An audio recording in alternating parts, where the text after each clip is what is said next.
Hi, this is your Sussex County chiropractor, Dr. Will Holdsworth from Pain Relief Chiropractic. I'm going to show you today how to use the Theraband to strengthen your elbow.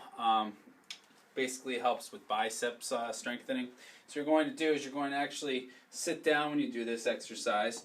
You're going to take the Theraband and put it underneath your feet. So I'll put both my feet down here, and to do the elbow strengthening, you're just going to keep your elbow straight and you're going to pull up like this to target this area. Now if you do 2 feet, you're going to get one angle of the bicep. You can also take 1 foot, and that'll also change another angle into the bicep strengthening exercise. And you can also, if you wanted to, go across the body and do an elbow strengthening exercise this way. I would definitely do same side for sure and both feet, but if this feels like you're kind of targeting a spot that you're missing, it might help. You might want to move your knee out to the side so that you can get this area targeted. But strengthen the biceps for sure to help with elbow issues.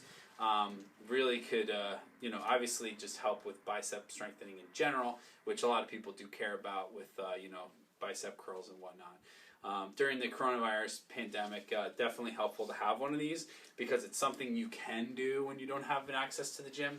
So thanks so much for watching this video. I'm your Sussex County chiropractor, Dr. Will Holdsworth from Pain Relief Chiropractic.